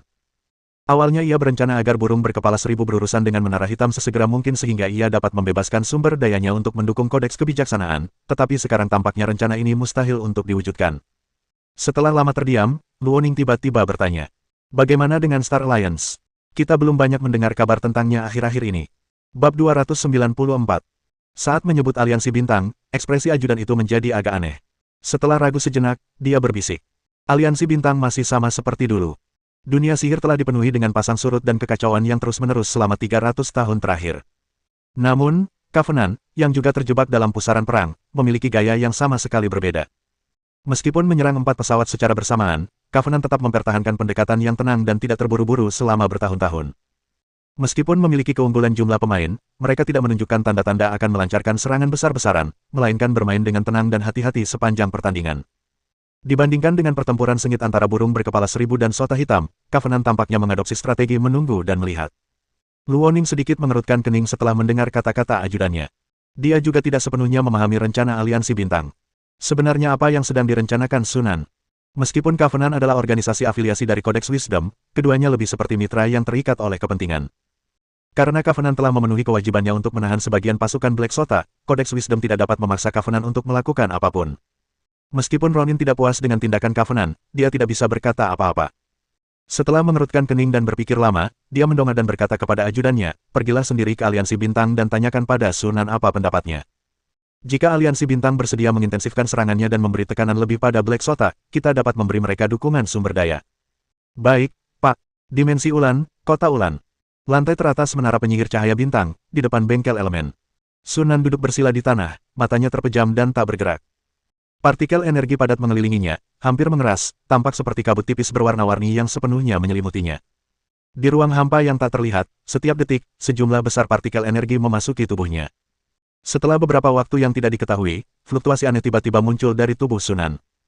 Dalam sekejap, partikel energi di sekitarnya tampak tertarik oleh kekuatan tak terlihat, bergegas menuju Sunan dan menghilang ke dalam tubuhnya dalam sekejap mata. Hanya dalam 2 atau 3 tarikan napas, semua partikel energi dalam radius 10 meter dari Sunan terserap, dan partikel energi yang lebih jauh belum sempat bergegas untuk mengisi kembali energi yang hilang, sehingga menciptakan zona vakum singkat di sekitarnya. Sesaat kemudian, Sunan membuka matanya, sekilas terlihat kegembiraan di dalamnya. Akhirnya, aku berhasil menembusnya. Hampir 400 tahun telah berlalu sejak terobosan pencairan tersier, dan sekarang kita akhirnya berhasil mencapai kristalisasi tersier. Sambil menatap ketiga kristal bakat yang berada jauh di dalam lautan kesadarannya, dan energi spiritual yang halus di sekitarnya, Sunan tersenyum dari lubuk hatinya. Sudah lebih dari 1400 tahun sejak aku menjadi murid penyihir, dan akhirnya aku sampai pada titik ini. Dengan cara ini, selama seseorang berhasil memahami kekuatan hukum-hukum tersebut, ia dapat menembus ranah yang diimpikan oleh banyak penyihir dan maju ke tingkat penyihir roh sejati. Sunan membutuhkan waktu sejenak untuk meredakan kegembiraannya dan mulai memikirkan langkah selanjutnya. Memahami kekuatan hukum bukanlah perkara sederhana. Hukum-hukum tersebut adalah fondasi dari multiverse dan sumber asli dari semua alam semesta. Oleh karena itu, kekuatan hukum adalah kekuatan yang paling mendalam dan esensial di alam semesta. Untuk menguasai kekuatan ini, seseorang harus menyelami hakikat multiverse. Para penyihir biasanya menggambarkan esensi misterius dan mendalam ini dengan satu kata, kebenaran. Para penyihir mengaku sebagai pencari kebenaran, dan banyak penyihir sering mengatakan bahwa kebenaran adalah kekuatan. Ini memang benar. Kekuatan hukum yang melambangkan kebenaran, pada dasarnya, adalah kekuatan paling dahsyat di seluruh alam semesta, tanpa terkecuali. Tugas-tugas ilahi, keilahian, dan kekuasaan para dewa, pada dasarnya, adalah salah satu bentuk dari kekuasaan hukum. Di alam semesta yang luas ini, terdapat banyak sekali jenis hukum. Ini mencakup hukum-hukum unsur seperti api, petir, es, badai, dan bumi. Ada juga aturan dan hukum yang berkaitan dengan bayangan, kematian, kehidupan, dan tumbuhan. Di atas itu, masih ada 2 hukum eksistensi lainnya, ruang dan waktu. Secara tegas, hukum eksistensi lebih kuat daripada hukum aturan, dan hukum aturan lebih kuat daripada hukum unsur. Tingkat kesulitan memahami hukum sangat bervariasi tergantung pada tingkat pemahaman masing-masing individu. Kekuatan tempur penyihir roh sejati yang dipromosikan dengan cara ini bervariasi. Sepanjang zaman yang tak terhitung jumlahnya sejak munculnya para penyihir, belum ada penyihir yang mampu menguasai 2 hukum eksistensial ruang dan waktu. Paling banyak, hanya segelintir individu yang sangat berbakat yang berhasil mendekatinya. Meskipun demikian, tanpa terkecuali, orang-orang ini pada akhirnya menjadi tokoh-tokoh terkenal dan hebat di multiverse. Kedua, ada hukum-hukum sistem aturan, yang sangat sulit dipahami, tetapi setelah mencapai tingkat penyihir roh sejati dengan menggunakan hukum-hukum ini, kekuatan dan potensi seseorang jauh melampaui penyihir roh sejati yang maju menggunakan hukum-hukum sistem elemen. Faksi-faksi penyihir besar seperti Deep Blue Alliance, Dark Wizards, dan Celestial Bell Tower memiliki pemimpin inti yang sebagian besar adalah penyihir roh sejati dari sistem aturan. Tentu saja, sangat sedikit penyihir roh sejati yang dapat maju menggunakan hukum sistem aturan tersebut. Yang lebih penting lagi, ini tentang memahami hukum-hukum sistem unsur. Secara umum, seorang penyihir kristalisasi tingkat 3 akan memilih sebuah hukum dan kemudian mengabdikan dirinya untuk memahaminya guna mencari terobosan. Namun, hanya sebagian kecil jenius yang akan mencoba memahami 2 hukum sekaligus. 99% dari orang-orang ini akhirnya gagal, membuang banyak waktu dengan sia-sia. Namun, segelintir orang yang berhasil menuai imbalan yang sangat besar. Seorang penyihir roh sejati yang menguasai 2 hukum elemen tidak lebih lemah daripada seorang penyihir roh sejati yang hanya menguasai 1 hukum berbasis aturan. Seorang penyihir roh sejati yang secara bersamaan menguasai 1 hukum elemen dan 1 hukum berbasis aturan memiliki kekuatan yang jauh melampaui kedua hukum sebelumnya. Adapun penyihir roh sejati yang secara bersamaan mengendalikan 2 jenis sistem aturan, itu sudah jelas. Namun, sangat sedikit orang yang benar-benar mampu melakukan itu. Seorang penyihir kristalisasi tingkat 3 biasa dianggap cukup baik jika dia dapat memahami 1 kekuatan hukum, dan tingkat keberhasilan memahami 2 kekuatan hukum sekaligus sangat rendah. Hukum kekuasaan mana yang sebaiknya kita pilih? Sunan tampak berpikir. Sebenarnya, dia sudah mempertimbangkan masalah ini berkali-kali. Untuk mengurangi kesulitan pemahaman, penyihir kristalisasi tingkat ketiga biasanya merujuk pada sistem kekuatan mereka sendiri ketika memilih kekuatan hukum, dengan kemampuan bawaan menjadi yang terpenting. Sebagai contoh, seorang penyihir kristalisasi level 3 yang telah menguasai bakat tipe api seringkali memiliki peluang sukses yang lebih tinggi jika mereka memilih untuk memahami kekuatan hukum api. Bagi seorang penyihir kristalisasi tingkat 3 yang telah menguasai bakat tulang putih, kesulitan memahami kekuatan hukum kematian akan relatif berkurang. Dan Sunan juga bermaksud melakukan hal yang sama. Meskipun memiliki keunggulan dalam menyusun kubus Rubik, dia tidak dengan sombongnya percaya bahwa dirinya adalah seorang jenius yang mampu memahami hukum eksistensial seperti waktu dan ruang. Jika kita melakukan itu, kemungkinan besar hasilnya adalah pemborosan ribuan tahun, dan pada akhirnya kita harus mengubah arah dan memilih aturan lain. Namun, Sunan tidak berniat untuk puas dengan memilih hukum unsur. Setelah mempertimbangkan dengan saksama, ia memutuskan untuk fokus memahami satu jenis hukum berbasis aturan, dan paling banyak menambahkan satu jenis aturan berbasis elemen. Lagi pula, setelah naik ke tingkat penyihir roh sejati, aku dapat terus memahami lebih banyak hukum, atau menggabungkan hukum lain untuk membentuk hukum tingkat yang lebih tinggi. Ini hanya sedikit lebih sulit. Bagaimanapun, untuk saat ini lebih baik berhati-hati, dan kita bisa melakukan perubahan nanti ketika kita memiliki sumber daya yang cukup. Logam cair, zona terlarang mutlak, dan hujan bintang jatuh. Secara total, ada 3 jenis kemampuan bawaan. Hukum yang dipilih idealnya harus sangat sesuai dengan ketiga kemampuan bawaan ini. Mata Sunan sedikit berkedip, dan dia dengan cepat memunculkan sebuah ide. Gaya berat. Selain logam cair, zona terlarang mutlak itu sendiri memiliki sifat gravitasi.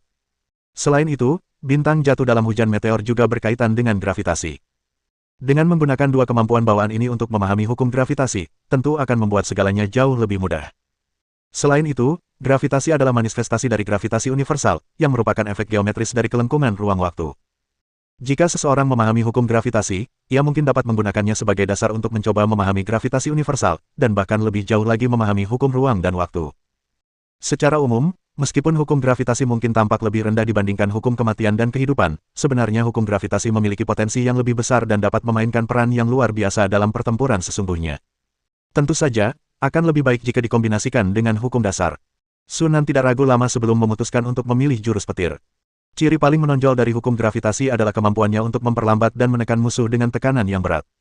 Jika ia dapat meningkatkan kecepatannya dengan kekuatan petir secara bersamaan, keuntungan yang dapat ia peroleh akan sangat mencengangkan. Selain itu, hukum petir sendiri dikenal karena kekuatan penghancurnya yang dahsyat, dan ketika dipadukan dengan hukum gravitasi, keduanya saling melengkapi dengan sempurna, sebuah pasangan yang serasi. Aku akan memilih gravitasi dan hukum guntur. Sunan mengambil keputusan dengan cepat. Langkah selanjutnya adalah memahami kekuatan hukum. Saat berada di alam kristal bumi, Sunan memperoleh kristal hukum. Kristal hukum digunakan untuk meningkatkan pemahaman seseorang tentang kekuatan hukum, dan efeknya sangat signifikan. Secara umum, langkah pertama dalam memahami kekuatan hukum adalah yang paling sulit. Sangat sulit untuk merasakan keberadaan kekuatan hukum dari ketiadaan di dalam kehampaan. Banyak penyihir kristalisasi tingkat 3 mungkin menghabiskan ribuan tahun dan tetap tidak mampu mengambil langkah ini, apalagi meningkatkan pemahaman mereka tentang kekuatan hukum setelahnya. Namun, dengan adanya kristal hukum di tangan, kesulitan langkah pertama ini menjadi jauh berkurang. Untuk memahami kekuatan hukum, sebaiknya kita menemukan lingkungan yang sesuai. Hukum petir mudah dipecahkan. Cukup temukan ruang dengan elemen petir. Adapun hukum gravitasi, kita perlu mencari bidang dengan gravitasi yang relatif tinggi. Sunan segera mencari-cari di benaknya sebuah pesawat yang memenuhi persyaratan, tetapi setelah berpikir lama, dia tetap tidak menemukan petunjuk. Namun, dia tidak terburu-buru. Ada banyak sekali dimensi di multiverse, dan pasti ada yang cocok. Asalkan dia meluangkan waktu dan usaha, dia pasti akan menemukannya. Jika semua cara lain gagal, kita bisa membeli kecerdasan. Pesawat dengan gravitasi yang sangat tinggi kemungkinan besar tidak kaya akan sumber daya atau bernilai tinggi. Memperoleh informasi tentang pesawat semacam itu seharusnya tidak sulit. Setelah mengambil keputusan, Sunan meninggalkan lantai atas menara penyihir dan pergi ke ruang belajar, di mana dia dengan santai mengirim pesan kepada Liz. Tidak lama kemudian, Liz tiba. Kamu sudah keluar dari karantina secepat ini. Setelah melihat Sunan, Lize mengajukan pertanyaan dengan ekspresi terkejut. Sunan baru saja memberitahunya beberapa saat yang lalu bahwa dia akan mengasingkan diri untuk mencapai level berikutnya. Dia pikir itu akan memakan waktu setidaknya beberapa dekade atau bahkan 100 tahun, tetapi dia tidak menyangka akan keluar dari pengasingan secepat ini. Anda telah berhasil menembus ke tingkat kristalisasi ketiga. Itu benar. Melihat Sunan tersenyum dan mengangguk, Lize tak kuasa menahan desahan dalam hati. Kecepatan peningkatan kekuatan di Jiangsu Selatan tetap secepat sebelumnya. Biasanya, penyihir tingkat 3 biasa membutuhkan waktu 1 atau 2000 tahun untuk menembus dari tahap pencairan ke tahap kristalisasi. Namun, hanya dibutuhkan waktu kurang dari 400 tahun bagi Jiangsu Selatan untuk mencapai hal ini. Bahkan di antara mereka yang memiliki bakat luar biasa, seperti keturunan dari jiwa sejati, hanya sedikit yang dapat menyaingi Sunan. Setelah menyaksikan banyak mukjizat Sunan sebelumnya, Liz dengan cepat tersadar dan mengajukan pertanyaan yang paling penting. Hukum mana yang ingin Anda pahami? Tidak perlu menyembunyikan apapun dari Liz, kata Sunan terus terang, gravitasi dan petir. Liz terkejut, tidak menyangka Sunan akan memilih hukum yang tidak umum seperti gravitasi. Namun, memikirkan bakat dan kemampuan Sunan, aku tiba-tiba merasa agak lega. Adapun rencana Sunan untuk memahami dua hukum secara bersamaan, Liz tidak terlalu terkejut. Jenius mana yang tidak memiliki ekspektasi tinggi terhadap diri mereka sendiri? Banyak keturunan roh sejati memilih untuk menerapkan dua hukum ketika memahami kekuatan hukum-hukum tersebut. Terlebih lagi, Sunan bahkan lebih mengerikan daripada keturunan roh sejati. Lise akan merasa aneh jika dia tidak memilih hukum ganda. Apakah kamu tahu pesawat mana yang cocok untuk memahami hukum gravitasi? Tanya Sunan. Lizard berpikir sejenak, menggelengkan kepalanya, tetapi kemudian berkata, aku bisa mengirim orang ke kota segala sesuatu untuk mendapatkan informasi. Pesawat semacam ini seharusnya tidak sulit ditemukan.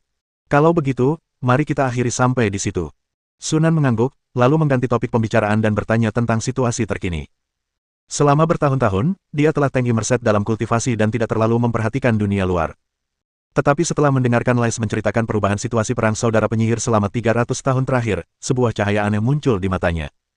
Perkembangan situasi sebagian besar sesuai dengan ingatannya, hanya dengan sedikit perbedaan pada beberapa detail. Arah keseluruhan tidak banyak berubah. Apakah menurutmu perang saudara penyihir akan berakhir seperti ini? Tanya Lizard. Tidak, kata Sunan tegas. Untuk mengenang dirinya, perang saudara dunia sihir berlangsung selama lebih dari 500 tahun. Karena situasinya berkembang sesuai dengan ingatannya selama ini, artinya tidak akan ada perubahan signifikan di masa mendatang. Perang saudara penyihir masih jauh dari selesai. Perang ini kemungkinan besar tidak akan benar-benar berakhir hingga setelah tahun 2800 menurut kalender bintang. Liz menatap Sunan dengan heran, tidak mengerti dari mana datangnya penilaian percaya diri Sunan itu. Namun, penilaian Sunan sebelumnya pada dasarnya benar, dan perkembangan selanjutnya membuktikan ketepatan pandangannya. Oleh karena itu, meskipun ragu, Lize memilih untuk tetap percaya pada Sunan seperti biasanya. Oh, benar. Liz tiba-tiba teringat sesuatu. Kodeks kebijaksanaan telah mengirimkan orang-orang, meminta agar kita menaklukkan satu atau dua planet sesegera mungkin. Sebagai imbalannya, mereka dapat memberikan dukungan sumber daya kepada aliansi bintang. Sunan mengangkat alisnya, tersenyum tipis, dan berkata, sepertinya kode kebijaksanaan juga mulai cemas. Jelas bahwa kode pintar berada di ambang kehancuran dan sangat membutuhkan dukungan dari organisasi-organisasi terkait. Dilihat dari situasi saat ini, pasukan penyihir kelas 2 yang paling mungkin membebaskan sumber dayanya adalah burung berkepala seribu. Itulah sebabnya Kodeks Wisdom menyerukan kepada Covenant untuk mengintensifkan serangannya dan memberikan lebih banyak tekanan pada BlackRock, agar Thousand Headed Bird dapat memperoleh keunggulan sesegera mungkin. Orang-orang dari kode kebijaksanaan masih menunggu jawaban kita di Kota Ulan, kata Lizard. Apa yang harus kita lakukan? Bab 295. Sunan tidak langsung menjawab pertanyaan Liz, tetapi malah menanyakan tentang ekspansi militer aliansi bintang selama bertahun-tahun. Dalam beberapa tahun terakhir, serangan Covenant terhadap Black Sota telah melambat secara signifikan, tetapi mereka tidak mengurangi upaya mereka dalam memperluas kekuatan militer mereka. Selama periode waktu yang begitu panjang, kekuatan militer Covenant telah tumbuh secara luar biasa. Sunan mengambil laporan dari Lize dan segera mulai membacanya. Pertama adalah Legiun Golem, yang telah berkembang menjadi 22 kelompok pasukan dan sekarang sedang berupaya membentuk kelompok pasukan ke-23. Kedua, ada Ksatria Sihir. Selama bertahun-tahun, Covenant telah membeli sejumlah besar konstruksi berpola magis dari kota segala sesuatu. Lebih dari 80% konstruksi rune magis di seluruh kota segala sesuatu berakhir di kantong aliansi bintang, menyebabkan harga konstruksi rune magis di kota segala sesuatu meningkat lebih dari 30%.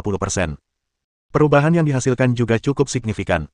Dengan persediaan konstruksi rune magis yang melimpah, sejumlah besar kandidat dapat menjadi anggota resmi, sehingga terjadi peningkatan signifikan dalam jumlah anggota resmi Ksatria Rune Magis.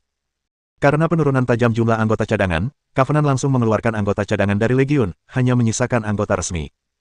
Saat ini, Covenant memiliki 12 Legiun, atau 60 Legiun, dengan 600.000 anggota resmi.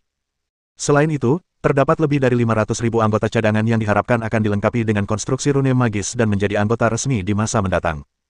Secara total, termasuk anggota resmi dan cadangan, Magic Knights memiliki total keanggotaan lebih dari 1,1 juta orang.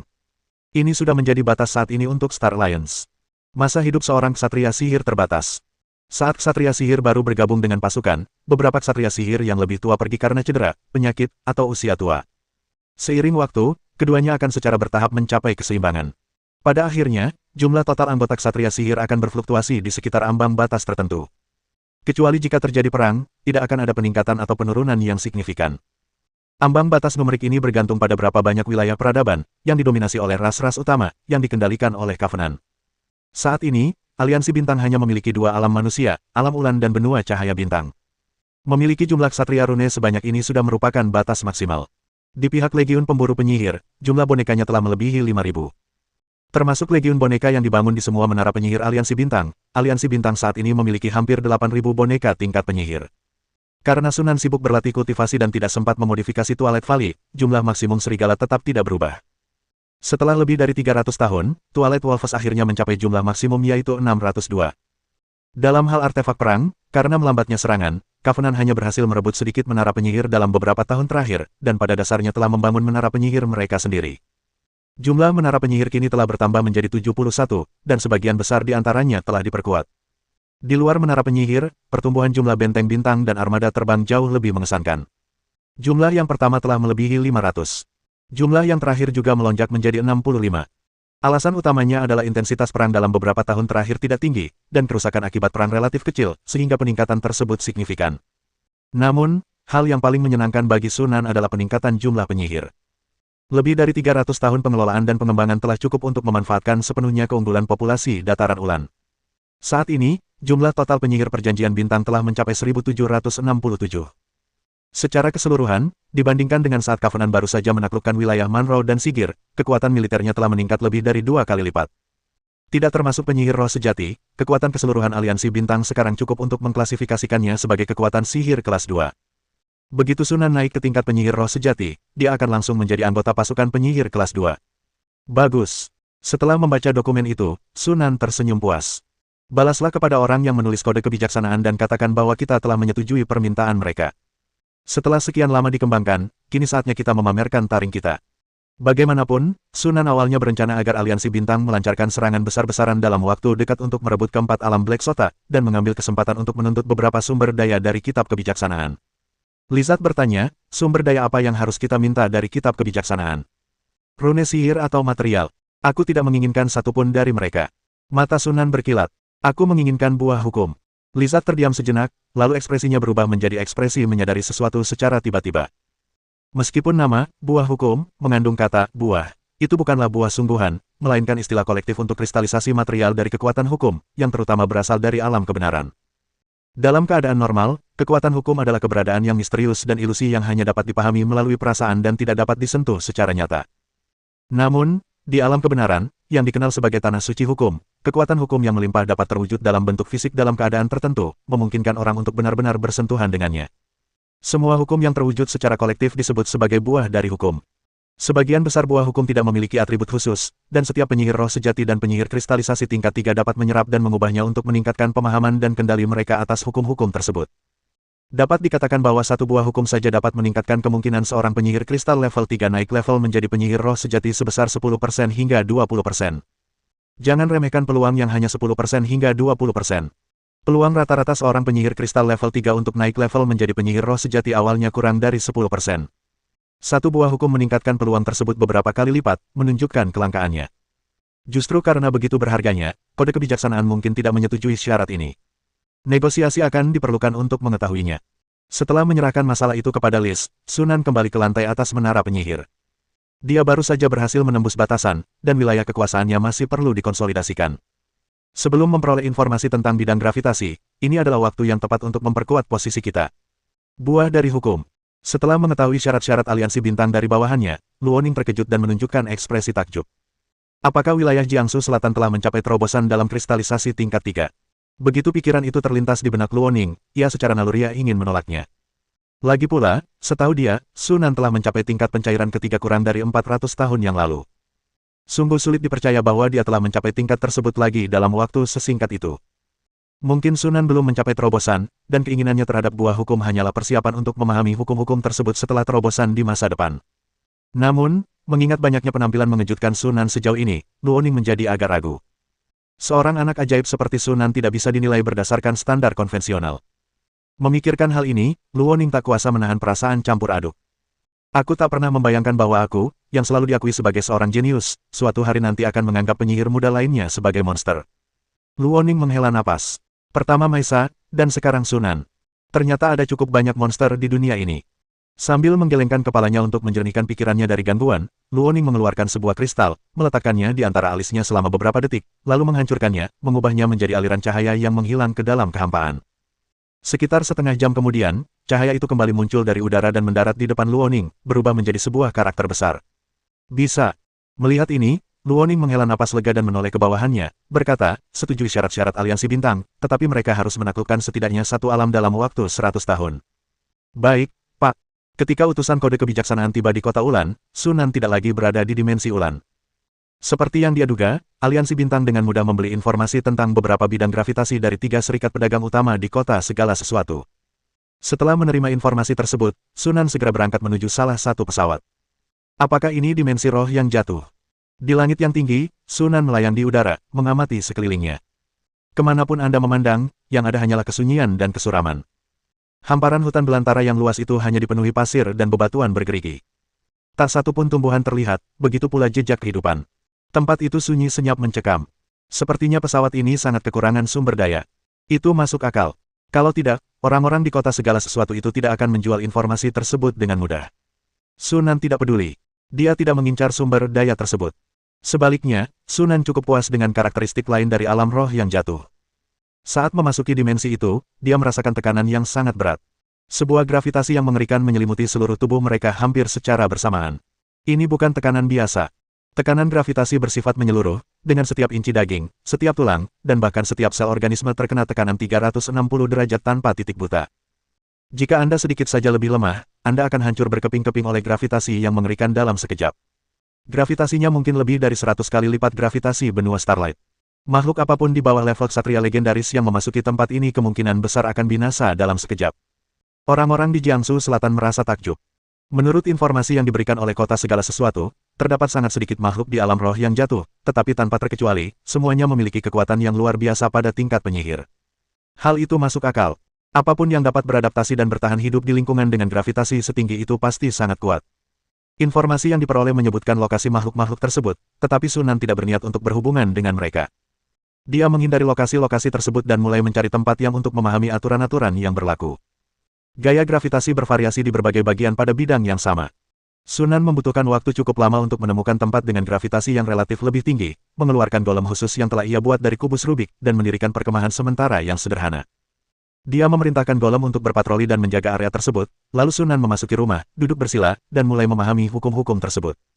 Memahami hukum-hukum tersebut adalah sebuah proses yang sangat misterius dan sulit untuk dijelaskan dengan kata-kata. Sederhananya, ini berarti penyihir mengintegrasikan energi spiritualnya yang kuat ke dalam kehampaan, atau ke dalam alam, untuk berhubungan secara mendalam dengan asal mula alam tersebut, menemukan hukum-hukum di dalam asal mula tersebut, dan menemukan hukum spesifik untuk dipahami di antara banyak hukum yang ada. Setelah itu, tinggal proses pemahaman yang membosankan. Di alam seperti alam roh yang jatuh, di mana gravitasi sangat tinggi, hukum gravitasi pada asalnya lebih menonjol dan lebih mudah dipahami dibandingkan dengan alam lain. Selama proses memahami hukum tersebut, Sunan mengeluarkan kristal hukum dan memegangnya di telapak tangannya. Dengan menggunakan kristalisasi hukum, akan lebih mudah untuk menemukan hukum-hukum pada titik asal suatu bidang. Di alam roh, di mana jumlah makhluk hidup sangat sedikit, tidak ada yang akan mengganggu Sunan. Seiring waktu berlalu, Sunan secara bertahap memasuki keadaan fokus yang teguh, sepenuhnya mengabaikan persepsinya tentang hal-hal lain dan membenamkan dirinya sepenuhnya pada asal mula alam semesta. Secara perlahan, dunia yang penuh warna dan menakjubkan terbentang di hadapan mata Anda. Setiap warna di dunia mewakili sebuah hukum. Warna tidak sepenuhnya terpisah, melainkan saling terkait dan bercampur, masing-masing mengandung unsur dari warna lainnya. Terkadang, beberapa warna dicampur bersama untuk membentuk warna yang benar-benar baru, tetapi pada saat yang sama, warna aslinya masih dapat dibedakan dari warna baru tersebut, memberikan kesan misterius yang tidak biasa. Deretan warna yang memukau itu hampir menyilaukan mata Sunan. Dia segera menenangkan diri dan menatap intensely pada warna-warna yang mewakili hukum gravitasi. Setelah waktu yang tidak diketahui lamanya, dia akhirnya menemukan sesuatu, yaitu warna biru kehitaman yang pekat di antara warna-warna yang tak terhitung jumlahnya. Setelah melihat gumpalan berwarna biru kehitaman itu, Sunan tiba-tiba menyadari sesuatu. Inilah hukum gravitasi yang selama ini dia cari. Dengan gembira, Sunan segera memperluas jangkauan pikirannya. Saat ia menyentuh warna biru tua itu, seluruh kesadarannya tiba-tiba meledak dengan suara keras, seolah-olah jiwanya telah terpukul. Setelah sesaat merasa pusing dan bingung, ia langsung sadar kembali. Dalam bidang pandang, berbagai warna yang awalnya bercampur dengan cepat memudar seperti air pasang, dan digantikan oleh hamparan biru hitam yang tiba-tiba muncul dan dengan cepat memenuhi sebagian besar bidang pandang. Dalam sekejap mata, Jiangsu Selatan diselimuti oleh hamparan biru kehitaman yang luas. Melihat itu, Sunan menghela napas panjang, senyum tulus penuh kegembiraan muncul di wajahnya. Selesai. Karena terlalu gembira, Sunan tiba-tiba kehilangan fokus, dan segala sesuatu di hadapannya lenyap dalam sekejap. Ketika dia membuka matanya lagi, dia masih berada di rumah kecil yang sama, tanpa ada apapun di sekitarnya, seolah-olah semua yang telah dilihatnya sebelumnya hanyalah mimpi. Namun, Sunan tahu bahwa semua itu benar. Sebaris teks baru telah muncul di panel yang melayang di udara di depan saya. Kemajuan dalam memahami hukum gravitasi, 0,01%. Sunan sangat gembira. Setelah langkah terpenting diambil, sisanya hanyalah masalah kesabaran dan ketekunan. Jika Anda terus memahaminya, suatu hari nanti Anda akan mampu menguasai hukum gravitasi. Setelah tersadar dari kegembiraannya, Sunan pergi keluar. Segala sesuatu di kamp itu sama seperti sebelum dia mengasingkan diri. Tidak ada yang berubah. Sebelum mengasingkan diri, Sunan secara khusus memerintahkan sebuah patung iblis untuk mencatat waktu. Setelah memeriksanya sekarang, dia menemukan bahwa lebih dari 53 tahun telah berlalu. Dalam persepsinya, sepertinya hanya waktu yang singkat telah berlalu. Aku tidak menyangka memahami hukum-hukum itu akan memakan waktu selama ini. Sunan menghela napas dalam hati. Dengan memegang hukum yang terkristalisasi, memahami hukum-hukum tersebut relatif lebih mudah baginya dibandingkan dengan penyihir lainnya. Meskipun demikian, masih dibutuhkan lebih dari 50 tahun untuk menyelesaikan langkah pertama yang paling penting. Penyihir lain mungkin akan membutuhkan waktu beberapa kali lebih lama. Tentu saja, kemungkinan besar mereka akan ragu untuk mengambil langkah pertama yang krusial itu.